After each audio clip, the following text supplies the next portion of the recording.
Athlete Builder back at it.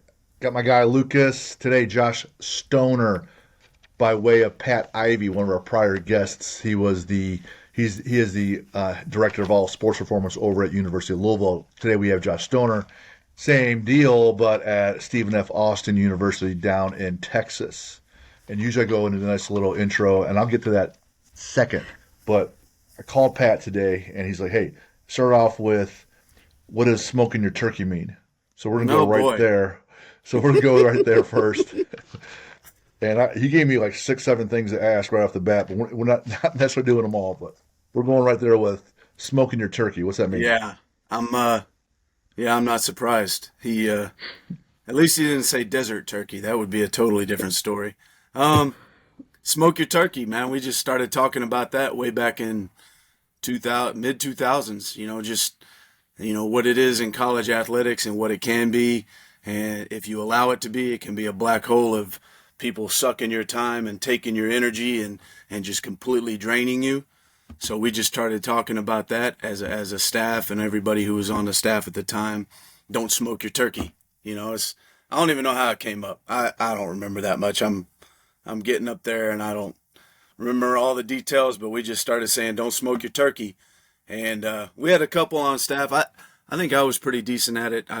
It was still early on in my career, so my wife would probably disagree about my how much time I spent with my job and things like that at the time. But as you got older and then you get the younger staff and they come in and you're telling them don't smoke their turkey, and then one day they show up and their eyes are like this and getting a little bit of this, and you're like, it's what we're talking about. They're like, oh, I get it now. And now you're like, well, now you got to take some time off because you screwed yourself and you're worthless to us.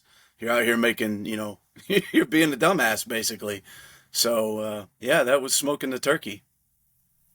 So essentially, you're getting burned out because you're taking the job home too much. You're wearing it too much. You're internalizing it too much. Too much, And yeah. so, man, I'm guilty of that just last week at my own gym. And Mm-hmm. I'm 50. I should know better by now, right? Mm-hmm. But sometimes you do that, and you get sucked in, and you get taken out of the situation and a little bit better perspective. You will Mm-hmm. not believe it what turned it around today, because it was like spilling over into today. And one of my coaches, he's absolutely ate up with hockey. I like hockey and appreciate it. He loves it. And I'm talking about Slapshot, the old movie back in the day with Paul Newman. It's a comedy, and they have these Hanson brothers on the team that just go off. They're just always killing people on the ice, right? And he and I are laughing about it. And I come in today to coach in the afternoon. I have these high school, and some of these kids are looking to play in college. And sitting there on my desk, wrapped up, is a new hockey jersey from that movie. And it's got the Hanson name on the back. So one of those brothers' name is on the back. And I'm like, Mm-hmm. oh man, that was a gift out of nowhere. And my wife shows up and she goes, "Does it say Hanson on the back?" And I'm like, "Absolutely." And I was just, oh my God, this turned everything around. This little gesture of comedy in a movie that we talked about 2 weeks ago shows up on my desk. And I'm like, this is awesome. So, That's awesome. uh, yeah. So a little about Josh. Played multiple sports growing up, so clearly athletic. Goes to college, not necessarily to coach athletes, but it turns out that way, and we'll get into that. Wrestling, football, you name it, and goes small school down south. Gets married, has two boys, and the boys get one plays in college now, and the one's about to. And I was looking the pictures up. I'm like, I gotta Google this person, and then I get there. We do a little background check up front, and I'm like, tell me about this guy. I'm like, I think the wife's kind of taller too. So I'm like, that's step one. Mm-hmm. Step one of getting a college athlete is pick tall wife, right? Not That's anything right. else. It's Oh, step for one. I'm sure. like, and so I wanted to ask right off the bat also about going into physical therapy, going to school for physical therapy, and then the next thing you know, you're an athletic director at a college, With the right? strength coach, yeah, the Strength. athletic director. Sorry, that's right. Yeah, The AD pulled you aside and said, "Hey, you want to be the strength coach?" Sorry, pretty I much. jumped that. Yeah, yeah. Tell me about how that went down and it just changed your life. Yeah, I mean, it was, I didn't play any sports in college. I played some rugby. That wasn't part of college, but it was, a club Fun. team. And, yeah, it was fun. Something to do. And Mm. it was an interesting transition there. But yeah, as far as that goes, I was involved with athletics, and it was a small college, so you could pretty much everybody knew who everybody was, and it was a small, intimate atmosphere. We didn't have a huge staff, so I was involved in athletics, working in athletic department, doing different things, and then getting close to the end, thinking I'm going to go to physical therapy school. Had a good relationship with the athletic trainer, and we spent a lot of time talking. He started talking to me about strength and conditioning, and I'm like, that's a that's gonna be a full-time job, because I grew up, I never had a full-time strength coach. I didn't, and we didn't have it at the college either. So it wasn't really something. I was athletic. I like to be in the weight room. I like to do training. I like the idea of organized training. He talked to me about that, so I was like, And then I guess at some point he talked to the AD about it, because next thing you know, the AD's talking to me and saying, "Hey, if this is something you want to do, I'm good with it. We'll do a few things." I mean, I wasn't getting paid, but he's throwing me some bones here and there. Free housing, um, free meal plan. Things that matter. And shoot, I was just like, you know what? Let's give it a go. And I did, and that's what happened. I spent a year there after my undergraduate, got my bachelor's, and I spent a year there doing that. And it wasn't. I'm not gonna say it was smooth. I didn't know what I was doing. I had a weight room. They gave me the key. I did some things, started writing workouts, and everything went from there. Had a few um, interesting conversations with coaches. Being young, it was interesting, but sure was fun. And shoot, I was like, you know what? If this is something I can keep doing, and the deeper I got into it, I was like, you know what? Let's get a master's degree. So I started applying to, different master or different GA positions, and ended up going to Southern Miss. So you take that, learning from baptism by fire, and then we start adding more education, the master's degree, the CSCS, right? You start learning underneath some other folks as a GA, and we're a good 2 decades later. You won a national title with a football team in 17. I think it was a D2 school, you said. Yep. And now you're director of sports performance and FCS school for football, but legit school. Stephen F. Austin's a legit school with legit program. Um, we're in the playoffs in football this year, right? We didn't make it this year. No, we were close. A couple games, we would have been in. Oh, that's right. So But South Dakota State. I saw that game. Okay. Um, so definitely made an impact. And then your son wrestles for Missouri, right? And then you have one at 16. He might play football, but he's also wrestles as well. Any idea where he's leaning? I don't know yet. He's in his junior year, so I mean, he's had some decent conversations with a few schools. But things were slow the last few weeks, because obviously the portal, Holidays. and well, yeah, the portal. I mean, that's really, everybody's so focused on the portal the last few weeks. There are not a lot of conversations going on with 26s, but yeah, now it's starting to pick back up. There's been some decent looks. I mean, I think he'll play at the FBS level. Even if he doesn't, that's fine with me. He wants to play football. We'll find him a place to play football. All right. Yeah. So over these years and all the bumps and bruises and ups and downs, right? Um, people develop a philosophy on how to train people, and then that philosophy, evolves over time and de-evolves other times. Come across other folks like Pat Ivy or uh, Jim Wendler or Zach Evanesh or Westside Barbell guys. In a nutshell, when you're training, you work mostly with football. Do you have an overall philosophy for how you train athletes? I think, it's a lot of variability as far as, what I want to expose them to. Now, we do the bench squat. We're gonna push weight. We're gonna get strong. Uh, not a lot of different Olympic lifts. I mean, the main one I'll program with is pull from the floor and a hang clean. But outside of that, a lot of contrast. I mean, I've done some conjugate work. I really think for me, it's really just what fits the situation. I mean, at SFA, you mentioned it earlier in 17, I was at Texas A&M Commerce, a Division II school.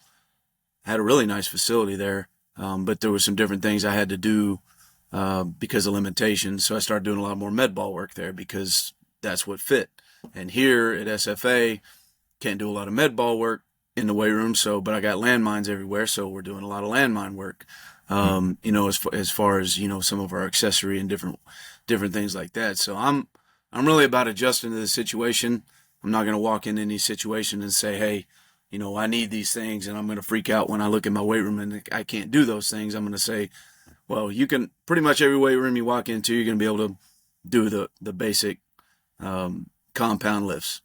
But after Mm-hmm. that, how creative can you be? And I think that's one thing that's kind of kept me energized is the ability to be creative and find new ways and do different things and get the same results, not be stuck on, okay, we have to do it this way, because at Missouri, I was there for a long time. We did a lot of, we started using tendos and a lot of the velocity based stuff you kind of see now. I mean, we had Brian Mann on staff and a lot of that stuff we did there. And I haven't had tendos since I've been at Missouri. So I'd love to have them, but if you're going to give me, like right now at SFA, I need new plates. So I'm going to buy new plates over buying tendos. Um, Sure. the, but yeah, I think overall, I think my biggest thing is movement, quality movement, and making sure athletes can move. So when we're on the field, when you get these athletes in and they're in the weight room and they look good on their squat and they look good on their bench and they can pop a clean, but then you're like, okay, dissociate your hips from your, you know, shoulders and you're doing different things and they're just moving like Robotic. this. And it's like, okay, we're going to get better out here. And that's kind of what I see, what I've seen at the so I went from Division two to FCS, and it's probably not as much at the P4 level because you're going to have a better skilled, more movement quality. But at these levels, I think you really do need to dig into that because a lot of these kids are deficient, and if you can pull that out of them a little bit better, it's going to show up on Saturdays. That's kind of my thoughts on it. Yeah. I was talking to, we have different kinds of athletes that we train at our gym, and by and large, there's a lot of CrossFitters or just people want to be healthy with the adults, and they're doing some hang cleans, and the lady has a bad wrist, and I'm like, no need to catch the bar, and so we're showing her just the pulls, and he said, well, it still kind of hurts. Cool, put that down. We'll do some jumps, and we'll do some banded kettlebell swing. And she's like, what? I go, I'm just trying to get your hips to open up explosively, and I can do Mm-hmm. the same thing a whole bunch of different ways, and I'm taking the problem out of the situation. And she's like, oh man, I get so nervous that I'm not doing what everybody else is doing. I'm like, that doesn't matter. We're trying to get Mm-hmm. your hips to open up explosively. That's all that matters. Mm-hmm. So let's Mm-hmm. just do that. So uh, and you said when you're at Missouri, they had the tendos, and you've been there long enough. Well, you have that coach's eye where you can see if it's moving fast enough, right? You know, Right. on a speed day, if they're grinding through, weight's too heavy, right? And you don't need Mm-hmm. a tendo to say that. You can just say, hey, dude, weight's too heavy, moving too slow. Here we go. And then you Mm-hmm. just prioritize with the plates versus the tendo unit, and still have plenty of gains to be made. Yeah, And if they're newer kids that are newer to the weight room, there's plenty of gains to be made that first year with just the basics, with basic movement standards, right? for sure. So you can move the needle there and prioritize. Now, down in Texas, like I'm from Ohio, and Ohio's big on football. Pennsylvania's big on football. California, Florida, Texas is real big on football in the high school level, right? And I'm looking these things up, right? And just the top 10 stadiums alone. Now, some of them are for like a couple different schools, but they're averaging 18 to 20,000 in size Yes. for high Yeah, school kids. And I like think there's about 10 of those stadiums in the state, like you said. Yeah. yeah. And then shout out Eagle Stadium in Allen, for Allen High School, Mm-hmm. wherever the heck that is. 18,000 alone just for one school. Right. Well, that their enrollment approaches 7,000. Yeah, it's a mini college. So Allen is about so Rockwall and Allen are about 45 minutes apart. So I've Okay. seen a lot of Allen, and they're not in the same district as Rockwall, but I've seen a lot of Allen. Yes. So I don't know. I've never really had any, in-depth conversations with anybody from Allen, but they don't they don't diverse. They don't split up. Like a lot of schools will build a new high school when the enrollment gets too high. They just keep adding to the Allen campus, and it's 7,000 people. And I think that's kind of how they got it done. I mean, that stadium is actually what built in the about 10 years ago, right? Yeah, I think it was 14. Yeah. So I mean, it's been around, and it still Yep. looks great. I Yeah. mean, it's a nice facility. You go to it, and you're like, there's probably 60% of the FCS D2s in America that would be like, we want this on our campus. Yeah. But there's schools that have built like Prosper ISD, which is close as well. They got a big sprawling stadium that's beautiful. Mm. And it was funny because going off on a tangent, they built this new stadium, and I'm pretty sure it's only less than 5 years old. And then they were putting a proposal through to build another stadium at like $80 million. And I'm like, why?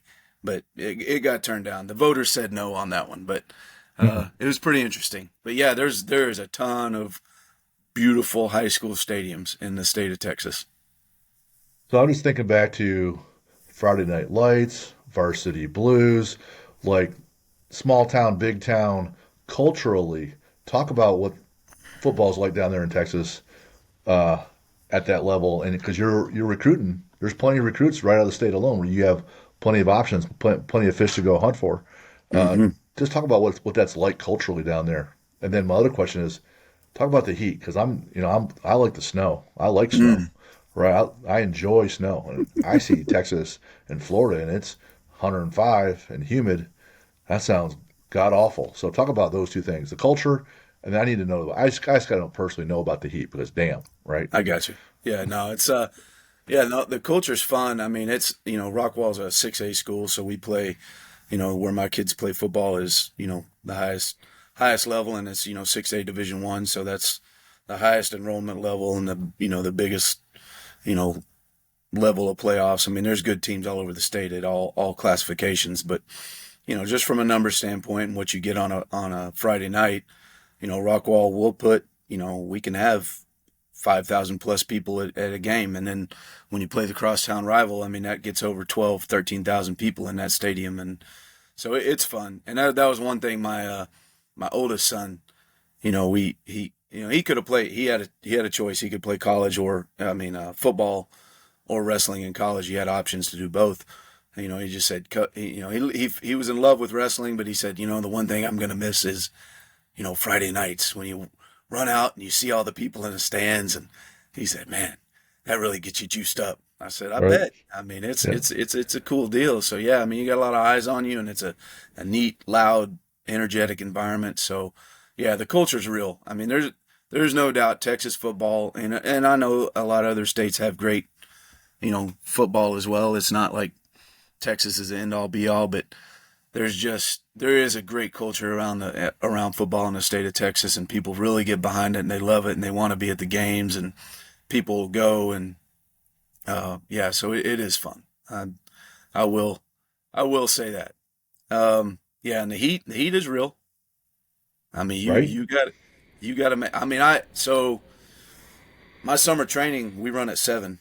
I don't have any other groups. We run one time. We have one group at 7, and we're done. Everything else is inside. Yeah. I'm not gonna mess with it. I know football coaches, they might want you out there in the heat, and I'm like, I'm not playing that game. We're going in. We're gonna run. It's gonna be plenty hot by the time 8:15 hits. Don't worry about it. We'll be sweating. Guys will be panting. It'll be tough, but it's the same thing. Like with your practices when you go into fall camp, you need to get it in the morning. I mean, we at SFA, we'll get close to 9:30, and then by that time you're like, Right? get them Get out, out. let's roll, because guys are. But Dying. yeah, no, I mean, I don't think there's any level of conditioning you can get to that's gonna freaking get you Acclimate. right. Yeah, I Yeah. mean, it's hot, and you got pads on. and the sun is on you. We don't have an indoor here. Right. If you have an indoor, if you've got some shade, you can change the game a little bit. But if you got to go outdoors all the time, that heat is real. That's what I tell the players. I like, if you want to destroy something, what do? You light it on fire. If you wanna if you wanna preserve, what do? You put it in the freezer. I don't know. And some of them look at me like I'm an idiot. It's a little old, but whatever. Light it up or freaking get it preserved. So So, Gotcha. the heat is real. so on game days, I'm assuming you guys probably play at a lot of times, probably one Mm. noon or in that area. Do you guys? How do you prepare for those for playing at that time? Well, at our level, we are fortunate. Just we don't have to play the TV schedule game. Yeah. Where it's like you don't know when you're gonna play. You might play at 11. You might play at 3. You just gotta go with it. But most of our games early on are gonna be about 6, and Okay. that's just unless we're gonna go play one of our money games at an FBS school. But typically when those schools schedule, like we played at North Texas this year, and it was a night game. Because it wasn't a big TV game for them. So they scheduled it at night. So typically for us, early on, we have evening games. So that's good for us. And then as you get, later into November, the game times will go up to, 2, 3, something like that. So Hmm. I don't have to worry about that as much at this level. That's good. That's good planning. That's good. Yeah. No, I mean, anytime I have the ability to, if they're talking about scheduling, talking about game times, I'm always going to pipe up with mine. I'm going to just say, hey, do it in the evening. There's no point in, number one, you probably won't get anybody to come out to the game anyway if it's freaking 1 o'clock. I mean, they're getting smoked, and they're getting their turkeys smoked. That's You right. don't want to smoke your fans' turkeys, so that's no good. So You I'm know, just go ahead. well, I'm just curious that when you're doing your conditioning sessions, they just what kind of coach are you whenever you're running conditionings? Are you like a rah guy? Are you a I'm just kind of I just want to know what do you Um, like when you're conditioning? if you're talking about conditioning, if you're talking about pushing, pushing it a little bit, pushing them in that comfort Intensity. zone, then yeah, I kind of flip the switch. I don't want them feeling good about it. I want them to think about quitting. To be honest with you, I mean, I don't want them to quit, but if I see them to get to that point, then I'm gonna start talking a little different, a little more positive, a little more. It's not to say that I was negative, but I'll start trying to bring them back. Hey, you're at the point now. It's time for you to understand that you need to keep pushing through this because you can, and then we get going. But up to that point, I'm in their ass. I'm not gonna sit there and go, "Come on, guys, we can do this." No, it's gonna be get your ass on the line. Let's freaking go. Okay, now I see some different body language. Okay, now here's what you need to be thinking about. And it's probably a lot of what you guys. I didn't listen to all of Pat's episode, but I know there was some mental, conditioning, and that's when you have the opportunity. You put those kids in the position so you can teach them, Hmm. because one of my pet peeves is people thinking the sport teaches the lessons. It's not the sport. The sport gives you the platform and the opportunity, and when you see that, you have to address it at that time. So that's Right. that's kind of what I see conditioning as, is pushing those guys till they're uncomfortable, because most of them, unless yeah, a lot of guys I see nowadays, especially, they think they've done some hard, but they don't really know. And then you have to push them to that point, and then you have to be the guy that kind of flips a switch and says, "Okay, now here's what you need to be thinking about at this point, because you're all messed up in the head. You're thinking about quitting. You're giving in to the fatigue. You're thinking about the wrong shit. You need to be focused on, this next rep, this next drill. You don't need to be thinking about the time. You just need to be thinking about, what do I need to do to execute? Step on the line, get in the right position, and go, and then finish, and then what do I have to do next?" And just trying to teach them that, and it's not easy, but that's kind of the way I look at it. But yeah, more or less, I'm pretty much an asshole up until the point that we need to I need to not be an asshole. You're constantly building those reference points. Hey, I was training hard before, or so I thought. Now this is what real fatigue and challenges and pain feels like. And then they learn, hey, I handled it. I'm okay. Next time I'm here, here's what I was told to do last time. Now I have a reference point. And you're right about having a sport. The sport provides all the lessons, but the kids aren't going to be able to draw the parallels because they're kids. And plus, when they're that out of breath, they're fucked up, right? So they're not thinking. They're just trying to survive and hoping Hmm. that you're done, right? So when you draw the parallels for them, because you've already seen the lesson, now you're pointing out the lesson because you know what's coming and whatnot. So that's where the education piece comes in and say, and then if you can attach a why are we doing this? Why are we Hmm. doing this? Why are we doing this? Because you don't want to be cramping up in the middle of the game in the third quarter. I got to take you out for a play or two and then bring you back in, right? You want to make sure that you know how to prepare on a hot day. You have your salt, you got your electrolytes, you got your water, right? And then this is how it feels, and this is how you execute, Hmm. right? And it all has to be learned. And what's great is that the next year you get new kids that haven't learned it yet, so you got to do it again and do it Hmm. again, right? Yep. And then the guys who've been through it before should start learning how to teach the other guys, and Yes. that's how you build a little bit better team, which is getting Mm-hmm. harder to do because these freaking rosters are turning over every year. Yeah. How many do you guys lose in the portal and pick up in the portal like in an off season? Because there's usually it's like Uh, right after the games end, there's portal movement. Then right after spring ball, there's portal movement, right? yep, twice a year now. Yeah. Last year there was a lot more movement for us. This year it was a little bit less. We actually graduated a lot of guys last year. I'll say, being here at SFA, we did do a pretty good job with that. I got here and went as a 19, so we had a pretty good class that made it, their whole 4 or 5 years, and so quite a bit of that turnover was guys who actually matriculated out with graduation and exhausting their eligibility. But we still had a lot of transfers last year. I mean, I think, yeah, can't remember what the number is, but yeah, we in that January and then again in July, I was looking at half a new team Mm. basically, and Dang. um, our guys who were still around weren't necessarily, you know, hadn't been around as long. So I was working with a lot of guys, so there were some challenges, and but that's kind of fun. I think that's kind of fun for me is um, that challenge of having to meet that every year. I mean, it does get a little bit um, like this year. I don't think we don't have as many transfers coming in here in January. I can't remember that number either, but it's not as many as it was last January. How many coaches do you have on strength coaches do you have on staff I for have football? two. So well, everybody. So the way I have it organized is, there's myself. I do, I program for football fully. I do everything. I don't have it broken up with the staff, but everybody on the staff will work with football. So I have two full times and three graduate assistants, and everybody.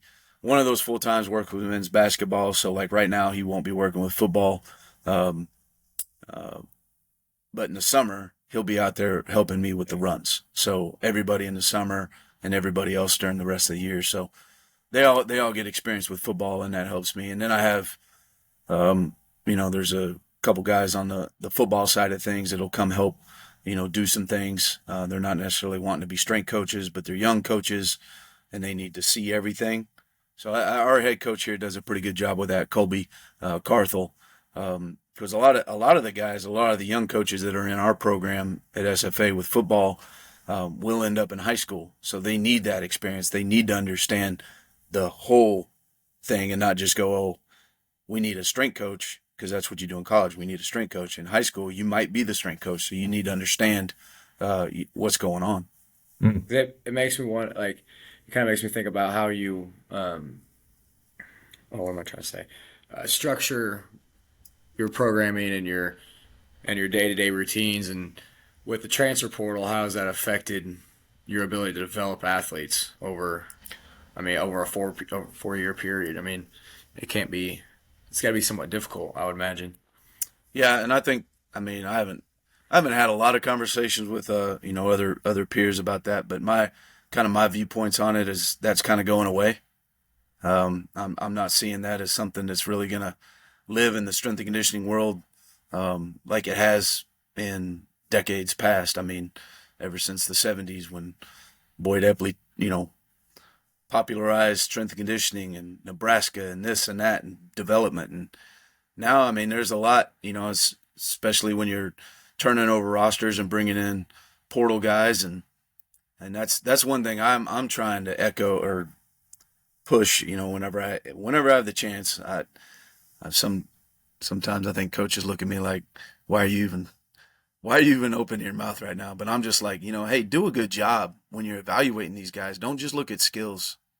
I mean, there's a reason, if they come in here and they're skilled or whatever, but everything else sucks, they're not going to help us. I mean, you got to have some shit to you if you want to play, especially if they're a drop down guy. I mean, you got to have a little bit of something in you if you want to play at FCS. I mean, because there's a lot of shit you have to do on your own. We don't have a dining hall. You don't get to walk out and have everything in your facility, and you got to make a meal every now and then. I mean, just yeah, I'm about to yeah, It I'm reminds about me to of twist off. kind of reminds me of back when I was playing Division III football, and Yes, you didn't get anything, but no, you don't get. I mean, hey, buy your own cleats, right? yeah, And I yeah, mean, buy your own yeah. uniform, and I mean, You I don't share know a if you had to locker. do that, but some people do, right? Yeah. Oh yeah. Well, Um, I can remember just when I because I work with a lot of kids, and we got at the high school I work at, we got like incredible talent year in year out, guys that are going. We just had a kid go to Notre Dame. He's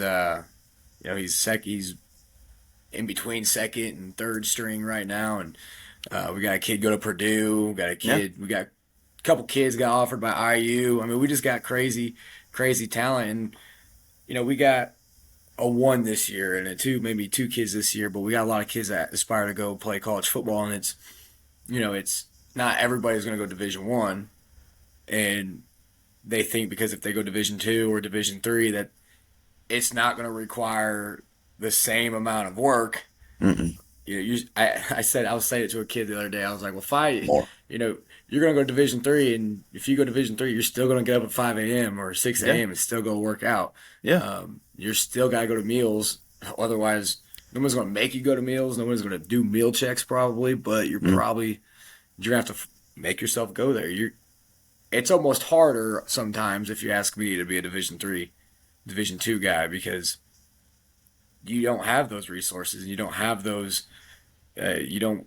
You just have lack of resources, and you yeah. got to make it yourself sometimes. Well, the responsible people figure it out, right? I mean, Mm-hmm. you're at that. You got, and this is something I'm always preaching is just have a damn plan. Have a plan.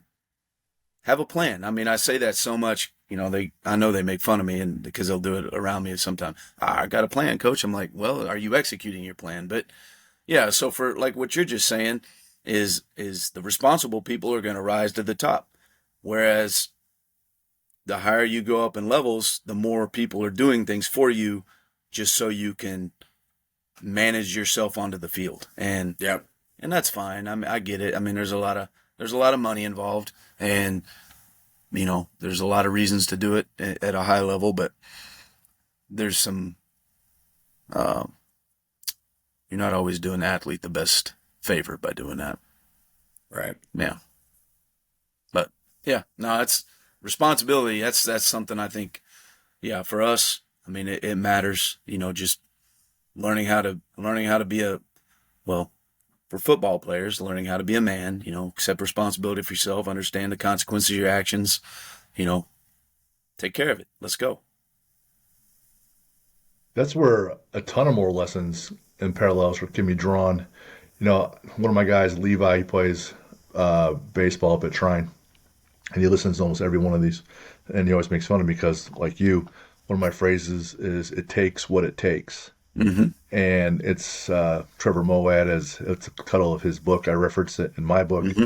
but if you as an athlete requires 9 hours of sleep, and you're a D3 or a D1, you still require 9 hours. And if you need extra grams of protein or you're not getting strong enough to play well.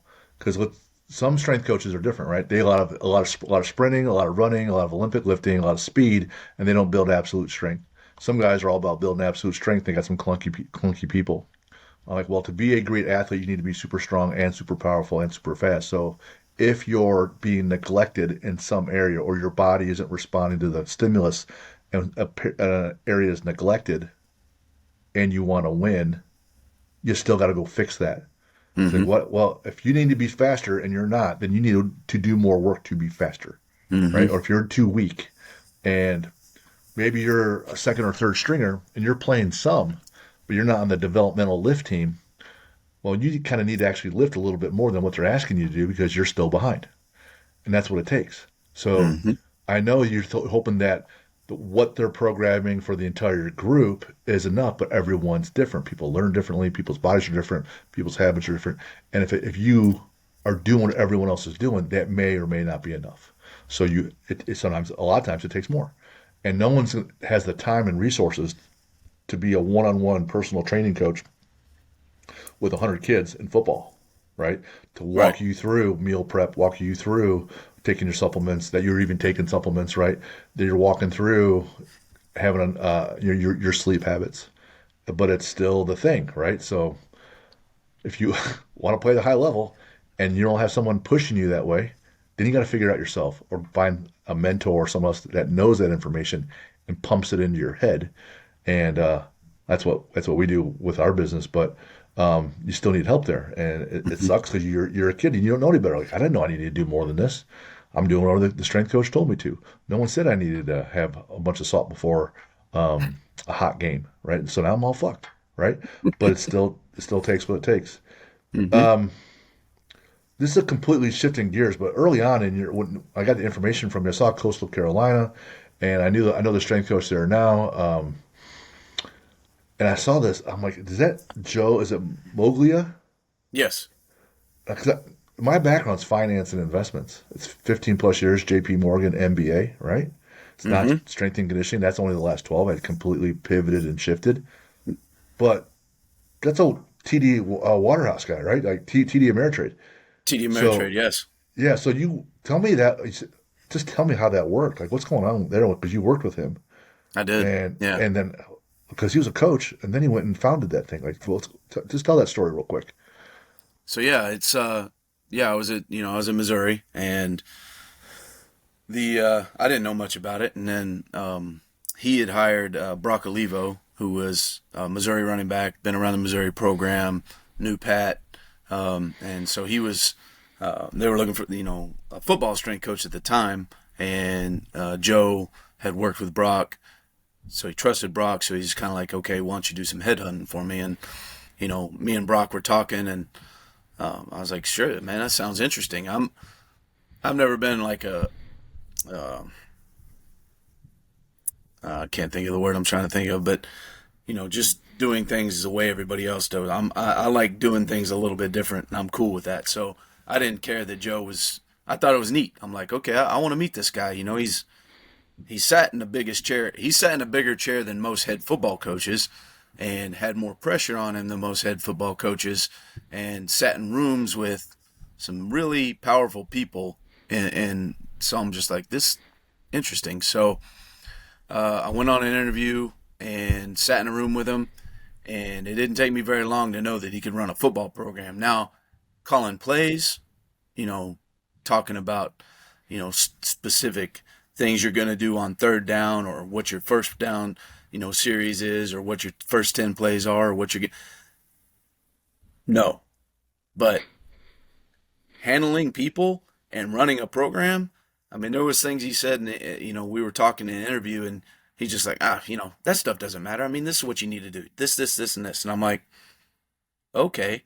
And, we just had a really, like, kind of like what you said. Okay, we're just going to basically shoot the shit. And that's what we ended up doing, me and him. And it was um, it was refreshing because he wasn't, uh, I guess the best word is stiff. A lot Mm-hmm. of football coaches, head football coaches get that way. They're like, we must do things this way. Mm-hmm. so and so. They're worried about what other programs are doing, or they worried about things have to be a certain way for it. And Joe wasn't really like that, and it's probably a lot of the reasons because he didn't. He just came out of the business world, and he had a thought. He had thoughts of his own, and he was going to do things the way he thought they needed to be done, and organize things the way he thought they needed to be organized.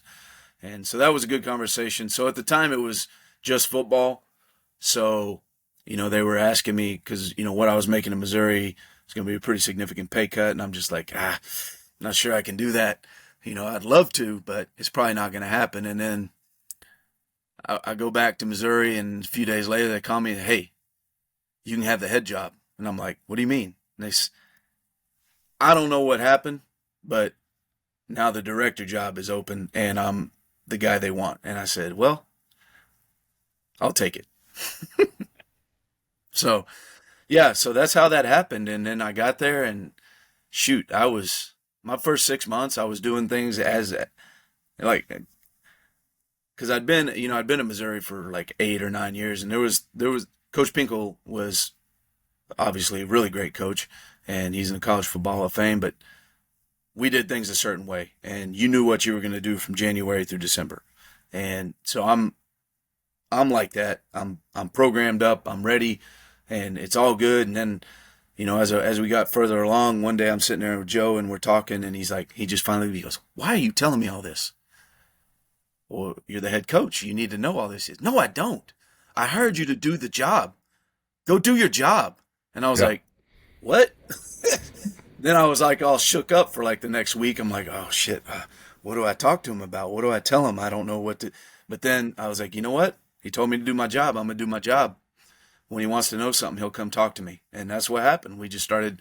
I didn't, I'd go up there and shoot the shit with him, or he'd come down and shoot the shit with me. But we didn't have to talk about a lot. He's like, you're organized. You know what you're doing. You're a smart guy. Get the job done. And then I'll get my job done, and we'll win football games. I said, okay. You're telling me he didn't expect you to come up and bring reports or DEXA scan reports or Nope. wait meal check No. reports? Crazy. That is I was wild. shook That's because I was wild. like, yeah, I was programmed up. I was in robot mode. That's another thing we used to say in Missouri, robot mode. But I was programmed, and I mean, we'd been really successful in Missouri, and you can be successful. But yeah, when he did that, I had to reevaluate some things, and I just started kind of. I mean, I kept a lot of that. I didn't stop doing those things. I just did them my way. I didn't have to do it a certain way or have to make it look a certain way. I'm like, oh, well, shit, I can just take the things I want to do, and then I can add my own pieces. And we still did a lot of that stuff, and I still, did profiles, and I still did. But, when I'd give it to the staff and we sit in the meetings, he's just like, all right, Josh, what we got? And I'm like, boom, boom, boom, boom, boom. And he looks at everybody and goes, anybody got any questions? All right, good. Good job. I'm like, what? And then, yeah, so it threw a lot of the assistants off too, because, every assistant he had was a football guy. He didn't have any CEOs in the room. So I remember there were some times where you could see them squirming a little bit, like, what what's going on? Because he was challenging them as well in our staff meetings, like, why do we do it that way? And people would start going and he's like, well, if you can't answer the question, then we need to evaluate why we're doing it, and we need to do it the right way. That's going to help us win. And yeah, he just brought a lot to the table that was outside. I don't think it's outside the box, but it was for football. Mm-hmm. And he was just bringing a lot of his CEO skills to the table, and it made people uncomfortable. I remember some of our coaches being pretty uncomfortable, but I could definitely yeah. see that. That's I mean, like I said, I was shook up after he did that because, I mean, he kind of came at me. I mean, he wasn't being an ass. He just goes, why are you talking to me? What are we talking about? And I go, because he was trying to do a bunch of stuff. One time I was in there talking to him, and he was on a board call because he was still on the board. He wasn't, the CEO anymore, but he was on the board, and he had the phone going, and people are talking, and I'm like talking to him, and he goes, hang on just a second. And he boop, and he just starts going, bop, bop, bop, bop, bop, bop. I'm like, so wait, we're talking, you know what I'm saying, they're talking, you know what they're saying, and you were able to stop mid and talk to them and then come back and talk to me. I'm like, nah, I can't do that. I don't know what you're doing. But um, yeah, it was fun. And he's like, hey, you want to go get some dinner? I'm like, yeah, let's go get some dinner. Sounds like a cool dude. Yeah, he was good. He was good. I mean, he would get in my ass. Like I remember one time we were standing there and yeah, it was a football. We're I can't remember where we were, but for some reason we had to enter the field behind the goalpost, and I had to stop the team. And the other team was running. I don't remember why it was set up like this, but the other team was running from us, and I'm just like, I said something. I was being I was in the game mode. I was like, yeah, and he was right behind me. I didn't know, and he goes, you need to shut the hell up. And I was like, I looked around, I go, you got it, coach. Because I was just mad about them or having to wait. And he's just like, it doesn't matter. Just shut the hell up. And I'm like, you're right. It doesn't matter. But for football people, it mattered. And I was just kind of mad about it. But anyway, it was, yeah, he would jump me a little bit, but he was still a cool dude. Really cool. So he's the CEO and founder of TD Ameritrade and built that up, but wanted to get back into coaching because he loved that. So he stops that and comes back and starts working with you. It's like that one coach, Leach, who was at Washington State, then down at I think Southern Miss. He was an attorney, a practicing attorney, doing very very well, and then he gets into coaching. What I found really interesting with what you just talked about with Joe's management leadership style. You know, if you're with me, if I'm working with you and you're doing well, and I see you doing well, that builds trust. And if I have more trust, I give you more rope. And he was willing to say, hey, from the get-go, I'm going to give you a bunch of trust until you fuck up, and then the rope gets shorter. So when you start making a bunch of mistakes, there's a bunch of losses, a bunch of injuries, whatever, however you qualify mistakes, then the rope gets shorter, and then he has to Mm-hmm. micromanage more. And Mm-hmm. it sounds like, I'm not saying with all football teams or with your team, but maybe at Missouri, you guys are in the habit of having a report, and then you give enough information to the main guy, and the main guy makes every decision, right? Here you go, here you go, here you go. What do you think? Coach says this. Okay, great. So then you go back and execute. And I've been faced with that a few times with people I managed, and my response during that is, I have ideas, I have some intelligence where I can lend a hand to those folks, and it might be a different perspective, which can be helpful. On the same token, if everything comes down to me and my decision making ability, then we're only as good as my brain, and that's limited. And you have different experiences, and you're smarter in other areas. I'm counting and hoping that your brain in these other areas is better, or you take Mm-hmm. what I know and you evolve it. It's Mm-hmm. not just limited to me. That's the whole point. The group is bigger than the individual parts, and it sounds like Joe just, hey, you're doing well. Here's more trust, and then it must have been different because I guess some of those guys weren't quite used to that level of autonomy.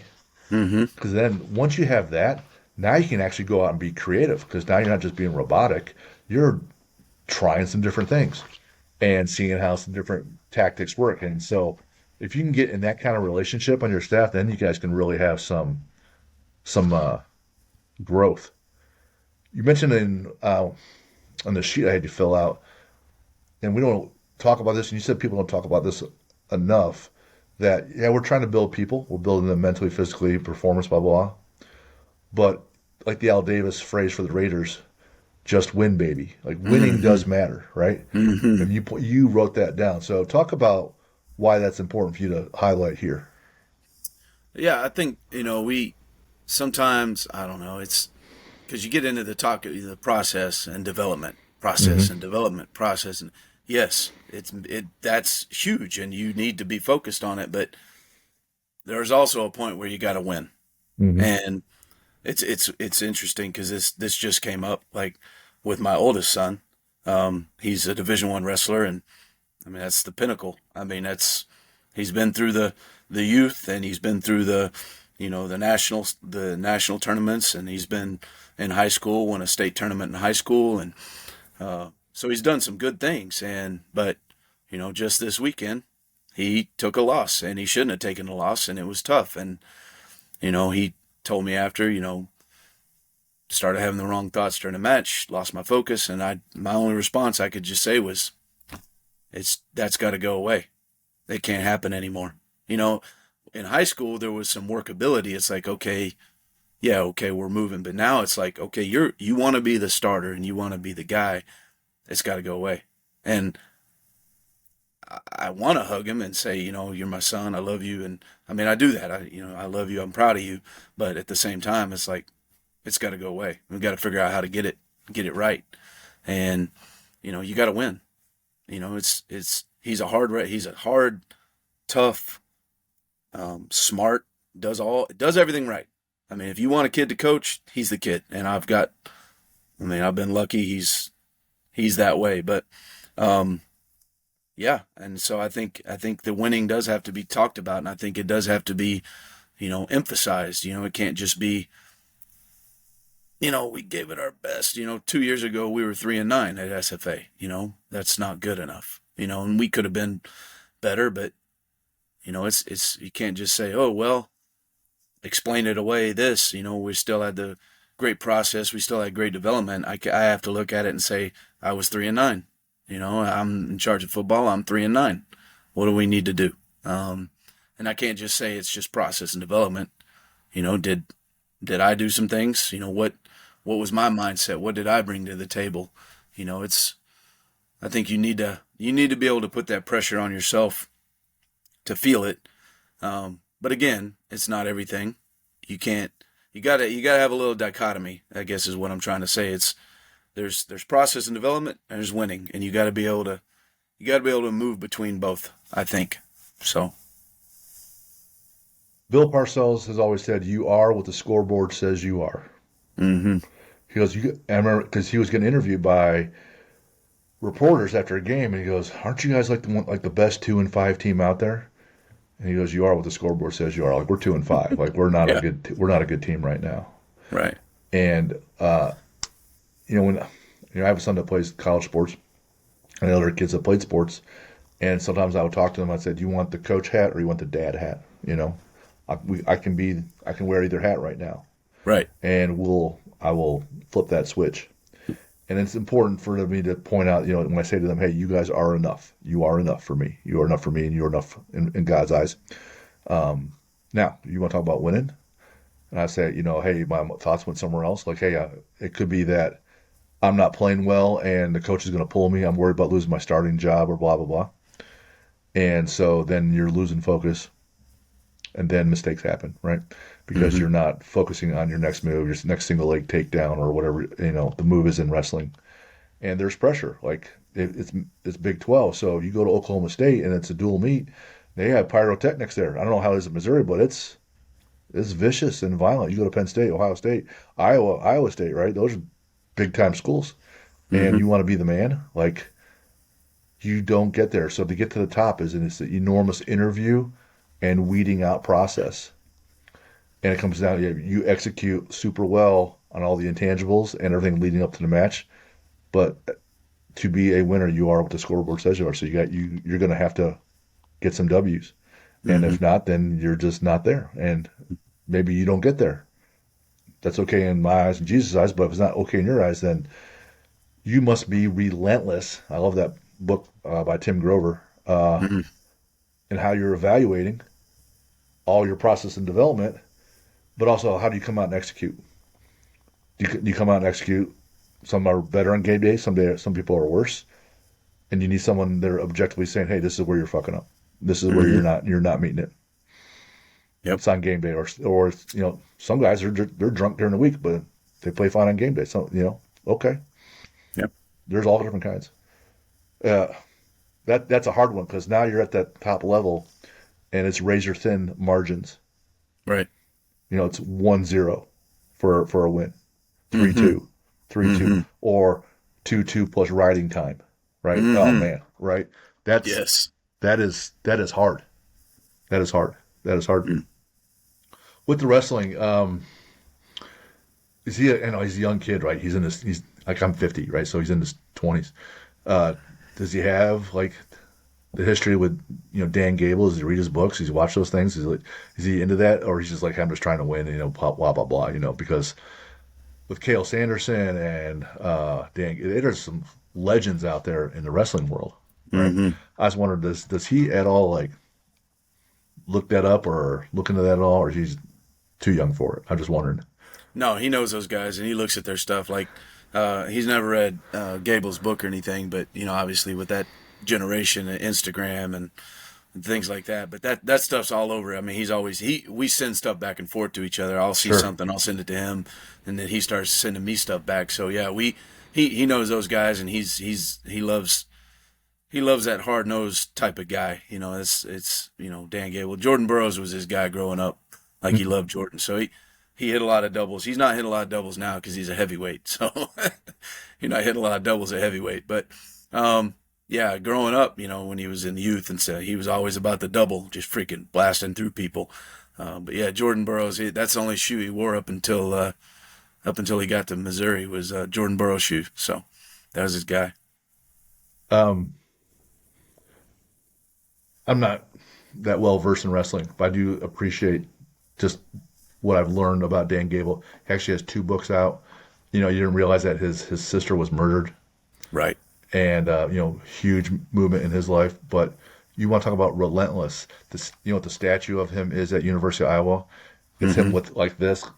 It's Yeah. the referee's move for stalling. He doesn't want people stalling. So that's the statue they built of him. And he would talk about different All Americans that he coached.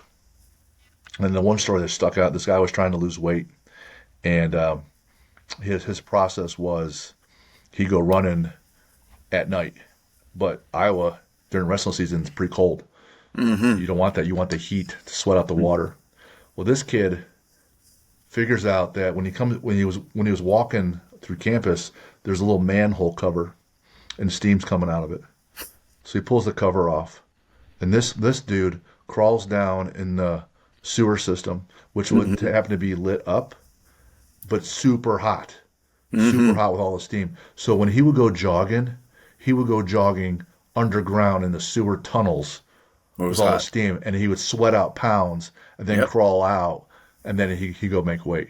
Yeah. And like, what? This other guy he was coaching, he only felt right in his head if and only if that day he did 500 push-ups. Oof. 500 a day. Yeah. That was his standard. Every day I'm doing 500. So this guy wins gold medal in Olympics. That was the one day where he did his 500 push-ups after the medal round, Mm. after the match, I not got you. before. But Yeah. still, hey, I'm doing 500 a day because this is what I do. For me That's to what you feel do. right, Yeah. might not it probably isn't great, but that was one of that athlete's standards, and I was like, shit, Mm. those people are relentless, and that's such an attractive quality. You wrote, "Don't romance the bullshit, and don't be a hypocrite, and don't spout rhetoric." That's my thing. Gotta Yeah, hear about this. romance rhetoric, and yeah. Don't be a hypocrite. Yeah. Ugh. I think I don't know. Just the older I've gotten, I probably wasn't as sensitive to it when I was younger, but I just hear a lot of bullshit, Hmm. and it comes from it. A lot of times, it comes from sport coaches that don't really understand what they're saying, and that it kind of drives me nuts because it's really about they're just basically romancing what they've heard. The popular, I mean, Nick Saban, great coach, really smart, but you're not Nick Saban. I mean, you can't listen to what he says and then just start saying the same things he says because there's things behind what he says, and there's experience behind what he says, and there's meaning behind what he says, and it's not just empty. It's yeah. So I mean, I think there's a lot of romance. People romancing the what goes on around, and what really drives me nuts is, and I think I picked this up. I think I picked this up from Joe mostly is we already talked about that, but during my time with him, I got into this mode where it's like, okay, I don't really give a shit what everybody else is doing. I only give a shit about what we need to do to be our best. Now, does that mean I know what other people are doing? and then see what fits. And that's kind of what I talked about earlier with my programming is look at what you have, see what fits, and then get after it. So yeah, I think there's a lot of romance. It's like these people are doing this, and our coaches. I mean, I've been in a lot of rooms where the coaches are talking, and it's like, well, what are other people doing? As soon as they ask that question, I'm like, okay, I'm ready to go. Much longer we I got to sit here? Because why are we going to have a conversation about what other people are doing? Know what other people are doing? That's fine, but let's talk about what we need to do, and let's get that shit straight. And so yeah, I think that's the romance part. And then it leads into being a hypocrite because you're just talking, and then outside of the room or off the field or outside of your meeting, you're saying all these other things, and I'm just like, that's not what you're talking to your players like. Don't be that guy. Be consistent, be authentic, live what you're saying. Like, I can't stand that. Like, I don't coach my players any different than I parent my kids. It's if I'll get in my kids' ass and I'll say things to my kids and I'll do that to the players. But I'll also tell them, when they do something well. So I don't like the hypocritical BS. And then, yeah, what's the other one? I forgot. I don't know why I'm drawing a blank. Don't spout rhetoric and don't romance the Oh bullshit. yeah, yeah, the rhetoric. Yeah, so well, the rhetoric and hypocrisy are kind of the same thing. Rhetoric is just meaningless crap. Yeah, I'm gonna say something, and then, the hypocrisy part is when it's behind closed doors or off the field, you can tell that the coaches don't really mean it, and that gets under my skin because I'm just like, that's not the way I roll. So that's kind of what that is. Just yeah. be yourself. I mean, I don't think it's a problem. I watch anytime Nick said, game day. I haven't watched College Game Day in a long time, but I've watched it almost every week now that Saban's on there because I love listening to him. But I'm not. I don't sit there and Mhm. go, ooh, and I'm gonna do that. I'm just like, I just listen to him because it's like there's a lot of knowledge there, there's a lot of experience there, but it's not. I'm not gonna just go Saban time. Um, Yeah, so I think I don't like the hypocrisy part. I think there is a lot in college athletics, and I think there's a lot of rhetoric. I think there's a lot of rhetoric because people don't really take the time to learn themselves or just develop their knowledge. Especially so for us in strength and conditioning. I mean, we've been there. People think they know something about what we do because they got a little exposure. It's like, okay, exposure doesn't mean knowledge, but I'm the coach of the sport, so that means I know something about what we're talking about when we train. I've dealt with this. So we had a turnover on our track staff pretty recently. Before I had good relationship, they're like, "Hey, you're good at what you do." Then you turn it over. "Hey, I want to write my own programs." Okay, write it and show it to me. Bam, bam, bam, bam. So my red pen, you always have a red pen. Bang, bang, bang, bang. What do you mean? Why can't I said, well, this is all whacked out. I don't understand what you're trying to do with these kids. And, you know, I'm not going to walk out and we do speed work with football, but I'm not going to go coach a track kid on speed. It's a different kind of speed. It matters for your sport more. It's technical. It's more technical. I can't coach that part. But anyway, I mean, it's not a bad relationship. It's just interesting because it's like this, I have this, all-knowing knowledge. What's the word for that? All-knowing, Omniscient. omniscient. I'm omniscient. Omniscient. Yeah. I've got the sport job, so I'm omniscient. I know all these things, and it's like, nutrition's the worst because it's like this guy needs to do this, and what does he need to do? He needs to eat, and that's not a good answer. It's like he needs to eat, but what does he need to eat? No, he just needs to eat. What do you mean? No, he Is that just it? needs to eat. Yeah, that's it. That's all he does. He needs to eat, and then we can start talking about other stuff. But he's eating twice a day, so he needs to eat 4 times a day, and then we can talk about some other things. And that's what it's Sure. just, nutrition gets like this weird.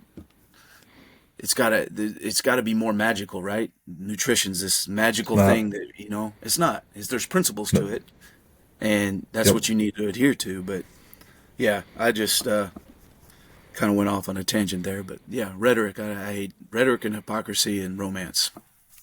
No good. Yeah, I see that. You see that everywhere. You see it in any kind of line of work. In the financial world, the word you're looking for before is contrarian. So when the whole world says, "Hey, buy this stock," we're saying don't buy it because it's already priced in. So you're contrarian doing the opposite. Now, just that's just a philosophy of going against the herd, not necessarily the approach of how do you want to be a strength and conditioning coach. But if the whole world is saying it must be velocity based training, must be velocity based training all the fucking time, and I'm like, no, okay, no.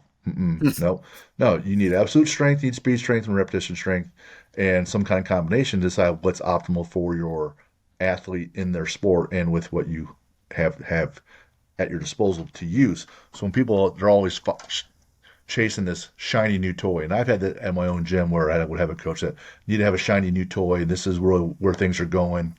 And I asked him early on because he's working with our student athletes, had a lot of great pluses that he brought to the table, especially his positivity and energy. But I asked him, hey, just tell me what is your philosophy on getting people uh, faster and stronger? And 10 minutes went by and he couldn't put a sentence. This is my philosophy of how I get people faster and stronger. I'm like, well, then you don't have a philosophy. Hmm. I loved how Louis Simmons at Westside would be like, hey, we do conjugate or some variation of it. He would go to the meets. His guys be squatting 1,200, but there'll be other dudes that are squatting 1,200, and he'd Mm-hmm. be like, hey, just tell me what you're doing.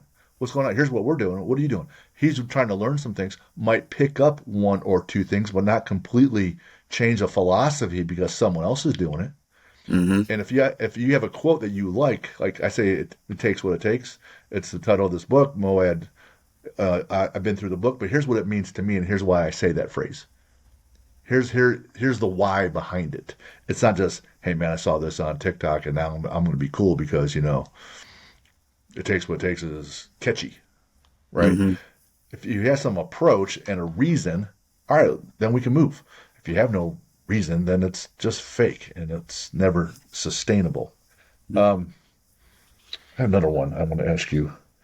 You guys Training. got all this going. I'm thinking about, working in the high school realm of things. I'm kind of just everything's kind of, you know, hitting a lot of points for me. I'm just like, oh, oh, Yeah. Okay. especially the nutrition.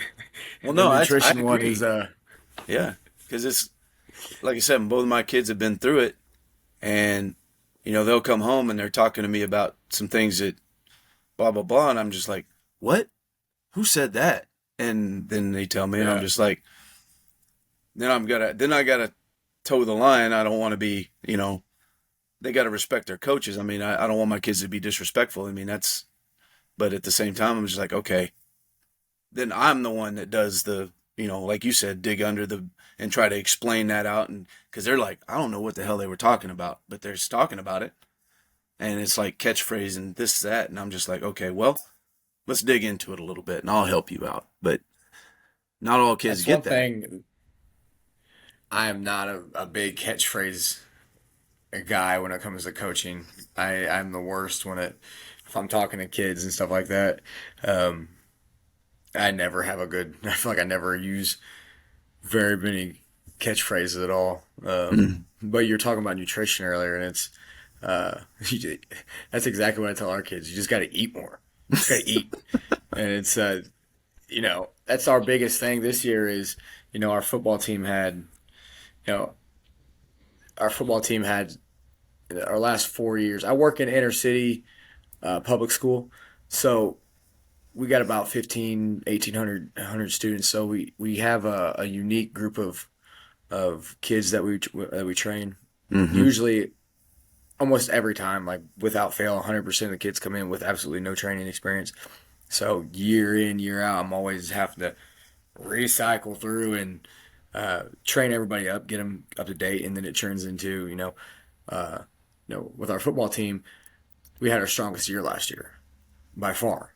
It took a couple years to get there, but uh, last year it was getting them to train hard, getting them to be on time, that kind of stuff. This year it's all nutrition. It's the conversation is completely different from last year. It's how do we get our guys bigger now, how we categorize, looking the part, I guess. And it's when they ask me, what should I be eating? It's always, you just got to eat more. What'd you eat for breakfast? And they're like, well, I didn't eat breakfast. And I was like, oh, that's a fail. Right. That's an F. What'd you eat for lunch? Well, I only ate the apple or something at lunch because they all hate the school lunch for some reason. I get it; it's not the best, but you still got to eat it if that's the only thing you got to eat. So Right. having those kind of conversations, and that nowadays I always keep my office open for any of our athletes that need to come down and maybe heat up their food in the microwave and stuff because we're not allowed to. Our cafeterias don't have microwaves anymore, so our guys are bringing meals in and bringing. They got some good meals. They got better meals than I do. So, we got a couple guys bringing in some meals, and that's the biggest thing is, having that conversation about just eating more, and they're doing it, and they're not making it overcomplicated. So, but just a funny point to bring out. You mentioned about leading kids and getting them to move correctly or learn the movements. What would you say if I said demoing 40 yards and pulling hamstrings and plyometrics and patellar tendons from Pat Ivy? Say it again. So Pat said, ask him about demoing 40-yard sprints and hamstrings. And then he said, ask him about plyometrics and patellar tendons. And I'm like, So in Tulsa, shit. I'm like, yeah, I'm good. And we were so our weight room was next to the practice gym. So we did a lot of work over there. And for some reason, we were inside. I guess the weather was bad. So it must have been off season. So it was probably cold. And so we were probably in there and we were doing some 10-yard starts. And what year is this? 2002, 1, something like that. Yeah, so I'm fairly young. I mean, I'm good. Hand on the line. Boom! I'm just good. freaking came out the gate. I fly through that 10-yard mark, and I feel this, and my hamstring just freaking snapped. Like I ruptured it.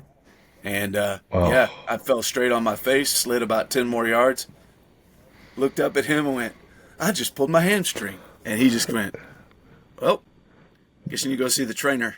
And I'm like, yep. And but the funny thing is I had one of the best 10s of the day.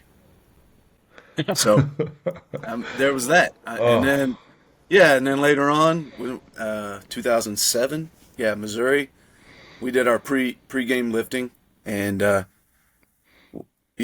this point, so I'm a little older now, and we had younger staff, and I don't know how we ended up doing this shit, but we're upstairs. And we lined up all the plow boxes. We're jumping over these things. Boom! Like 30-inch boxes over them. Not on them, over them. And then it's like somebody put another one up. So it's like, boom, boom. And then when somebody puts a third one up, and I'm just like, I can do this. I'm good. And I think when they put the third one up, I said, this is what separates the old from the young. And then on my rep after the second jump, patella snap. I just went down, and they said I was separated. They said I was flush white, just like completely no color to me. Oh. And they said I looked up and went, I think I tore my patella. Yeah. And I did. I tore it. I tore that sucker clean in half. It looked like spaghetti. It was gross, but yeah. So I'm assuming you don't do demos cold anymore, right? No.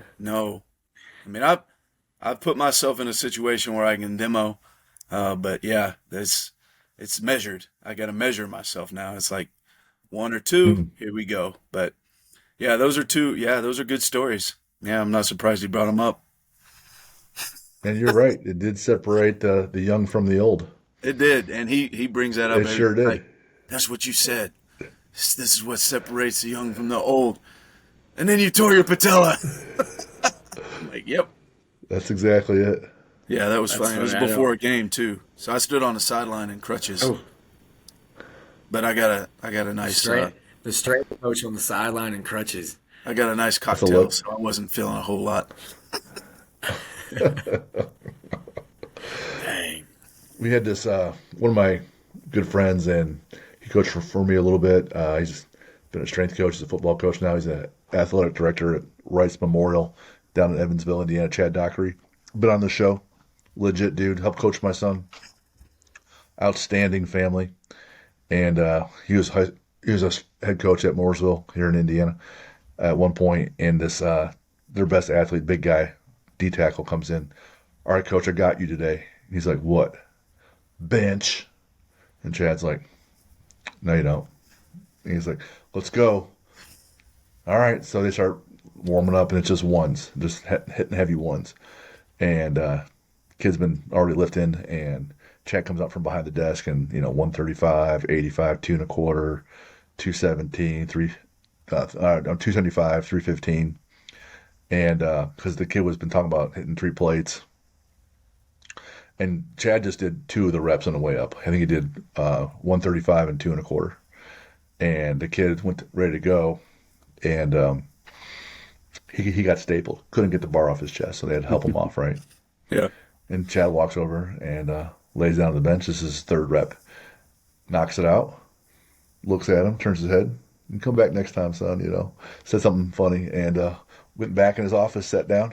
I saw him later, he goes, I thought I was going to die, but there's no way that kid's going to beat me today, Yes. There's no way that kid's going to beat me today. I might die on the bench, but whatever. Yeah, no, I hear that because I do that with my oldest. It's so what we do every Christmas. We call it the Stoner lift. No lift, no gift, or no gift, no lift on Christmas Eve. So we've been doing that for like the last 5 years. Last 4 years have been pretty easy, but I knew this year was going to be tough because he's freaking yoked. He's he's a college heavyweight. He's getting strong. So anyway, and then yeah, so we did our squat. I had 425, he had 475. I'm like, well, shit, that's 50 pounds. Okay. And my shoulder's jacked, so I was lucky to get, I think I had 325? And I was like, that shit hurt so bad. I was like, okay. And they hit like 350. So I'm like, what? I'm down by 75. All right, let's go deadlift. Because I've always been decent at deadlift, and he's kind of struggled. So I'm like, I don't know if I can make up 75 pounds. But yeah, he hit 445. I hit 515. Beat him by 5 pounds. But Ouch. yeah, that his face said it all. I pulled it. I looked at him. I said, one more year. And he was like, damn it. Yeah, You I do bet. that all the time. You pull out this crappy dad strength and you beat me. But no, that's pretty much. I think that was it. I don't think it's gonna happen ever again. So I had to We were, relish do- it. we were doing some sprints earlier in the year, and a lot of our football guys were not doing really well. They were kind of dogged on it. I'm kind of like, because it's just a class, Hmm. right? So sometimes kids don't want to take the class of strength conditioning very serious. So Yeah. it's just the reality of it. Um, but I was one of the guys just to push a little bit harder and really go. So I'm kind of fired up watching them. So I'm like, all right, so we're going from sideline to far hash, about 40 yards, something like that. And no, I mean I've demonstrated warm ups all day, kind of. So I'm like, I'm good. And I'm not really that old. I'm not even in my 30s yet. But I get on the sideline and I'm kind of talking smack right now, Adam. I'm letting him know that if I beat you guys, it's done. Like you guys are done, smoked. So hit the whistle, we go. I'm flying down there. I beat every single one of them, and I was really letting him know, like I just smoked you guys. You guys just need to go sit down and take a zero today because it's pretty bad. We line up again. They're jawing at me, and I'm kind of like, all right, well, I'll get on there. And the second time I run it, I get about halfway down there, and I could feel both of my hamstrings. Nothing tore, but I could feel both my hamstrings. I never felt this in any athletic thing I've ever done in my life before. But I'm sprinting, and my hamstrings are blowing up Mm. like a balloon, both of them at the Mm. same time. And I get down there, I'm like, all right, that's what I like to see, guys. I want to see you guys do that every single time. And I went back to coaching. I was like, I ain't doing that again. The rest of the day, I was smoked, couldn't move, Mm. and it ruined Yeah. it ruined everything. Yeah. How about that? Yeah. No, it's real. And Lucas is young, and he played running back, so he has some speed. And he's still an athlete. Like he qualified for the Arnold in weightlifting, and he's going here in a few weeks. So, That's you awesome. know, Yeah. he's no slouch. Not He's Yeah. all sprinting anymore, though. yep, Yeah. right. Fucking firing weights over your head. Hey, so when you're training, Josh, what do you like to listen to? I'm a hard rock guy. Metallica, Slipknot, AC/DC. Yeah, let's get after it. All I right, got a I got a list. I got a Apple Music playlist. It says Lift and Metal. It's got about 200 songs on it, and I just hit play, and yeah, nice. yeah. What So do it's you? What's your bucket list adventure? You and your wife have to go do something you guys haven't done yet. oh, that's a great question because that's all my wife wants to do is she's got a bucket list, and we've been knocking them out. We went to Machu Picchu last spring break, so we That's a went lot to of that's a lot of steps, right? yeah, we went to Peru, and we were gonna hike it, but my youngest son messed up his meniscus, and uh, Cool, she perfect. she was she was having knee problems, so we didn't do the 3 day hike into Machu Picchu. We just drove up there, but yeah, we spent a whole day marching around there, and it was really cool. I think her next one's a little less less exploration, more recreation, like St. Lucia or something like that. But I don't have a bucket list. I just follow hers. Mm, Yep. good choice. Favorite sports movie? Oof. Um, man, if it's like I don't know, for some reason I love the movie Hoosiers. It's old, but Right. man, it's got some juice. And then yeah, if you want something cheesy, I love Varsity Blues. Tweeter's my guy in He that is movie. so. I always Tw- quote that dude, man. He's great. Tweeter's my guy. What in the Yeah. fuck is that when he's looking down his pants? Yes. Yeah, what is Yeah. that? I use that all the time. People are like, "What are you talking about?" And in Hoosiers, when Jimmy Chicwood at the end says, "I'll make it," right? You can just feel it. Like, oh my Yeah. God, he just took the whole world Yeah. and said, I got you," and then he Yeah. drains it. Oh, that was Yeah. sweet. Uh, Favorite sport to watch? Football. Is it? Yep. Yeah. For the longest time, football was mine, but after I started watching rugby, it's football on steroids all the time. Where there's no slowdown, Yeah. constant play. So I love that quite a bit more. How about your favorite athlete to watch? Uh, current or past? I don't care. Man, Bo Jackson was my guy. Mm. That was man. I was Talk about never really, athlete. yeah, I never really thought about it, but I think he was a big reason I got so, that the whole strength and conditioning thing really resonated with me. I didn't make the connection when I first started, but as I've gone on, just being in awe of that guy and just how freaking amazing he was as an athlete. I mean, he wasn't because he could just do it all, and it's Hmm. like to be Superman like that is just I don't know, amazing to me. It's the most recent Jim Thorpe out there, right, where he can be Hmm. awesome at everything. Hmm. Do you have a favorite book that you like, or a book that you recommend? Uh, yeah, I mean, extreme ownership really. I mean, there's a lot Jo- to that resonates with me. yep. Yep. Jocko Willink gets classic at this point, and it's not that old. How about like a superhero? And I make the mistake, this could be fiction or nonfiction. Mm. Like it could be a real person. Who's a favorite hero of yours? I mean, I'm kind of a nerd when it comes to superheroes, like Mm. DC, Marvel, but Superman's my guy. New one coming out, man. I know. July 11th.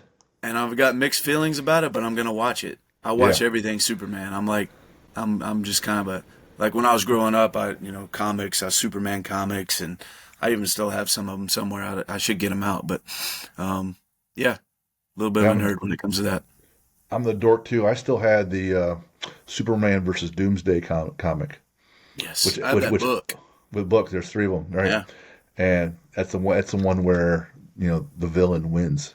Hmm. So I just watched the Superman movie trailer yesterday, and I'm 50, so I'm from the Christopher Reeves back Yes. in the day Superman, and it has that jingle by John Williams, because he Oh wrote the yeah, I got score, excited. dun, dun, dun, dun, dun, dun, right? So Yep. this new film that's coming out, the trailer starts off like that, but Mm-hmm. they use electric guitar Mm-hmm. for the opening, and then it kind of builds. And I was like, oh shit, I'm all right, all right, Yeah. I'm in now. That's that's the only part of it. I mean, the trailer was okay, but Yeah, the score, I was like, man, he brought the right, old score back. Because that's right. what I thought when they did the Electric last, Diesel, yeah, tried to do the Superman last. I thought they should have had the old score in there, but right. yeah, the old score, I like it too. How about a I villain? can't. Go ahead. I just can't get past the after the last DC Superman with Henry Cavill. I just can't get past like the pants, like the underwear. I just can't do it anymore. Yeah, I yeah, just I don't. got you. Yeah. I'm just we're beyond that. I don't know. It's just me. No, no trunks. Okay. How about villain? Uh, yeah, kind of staying with the nerd. The Joker, man. He's a interesting guy, psychotic, but has his moments of whatever. But I don't know if that says something about me, but that's the guy. He's the most popular answer on this show. Yeah, Yeah, that's interesting. and it's the That's Heath Ledger interesting. one that blows everyone away.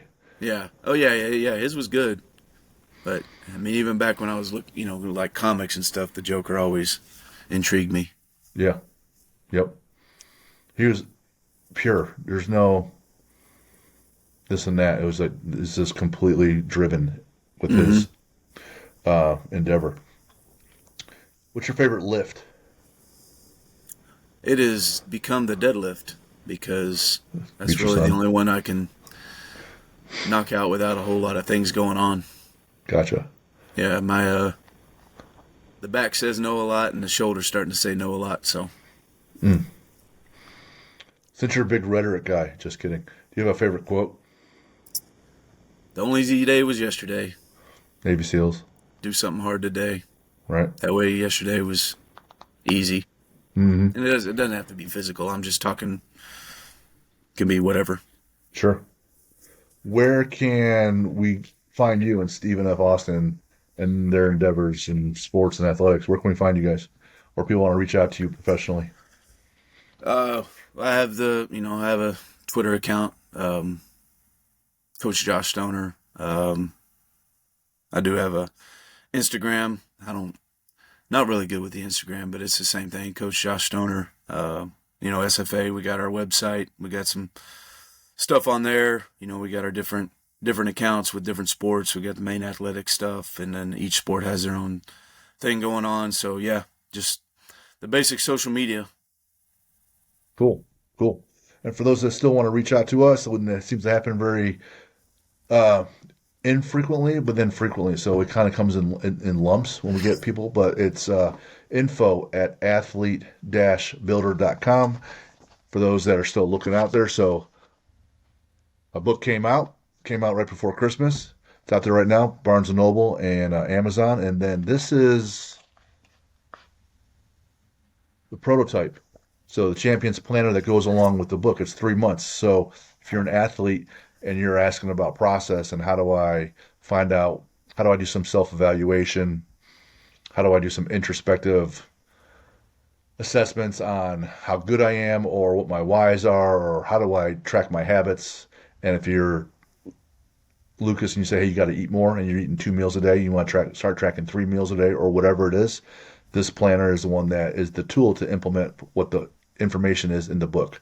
So you read the book, you implement with the planner, or you just implement with me and Lucas. So that's one of the things that's coming out. It's the last prototype.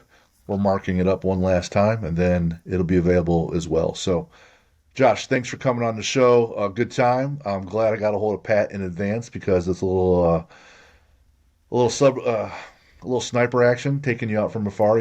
Taking some shots. Yep. And so all I texted him was, Josh Stoner's coming on. You got anything good for me? And he goes, I got you. And he sent me 6 things. I'm like, cool. So learned a lot, a good time, provide a lot of value. So, man, thanks for the gift. Thanks for coming on today. Appreciate you guys having me. Had a great time. All right. Best luck. Have a great 2025. Thank you.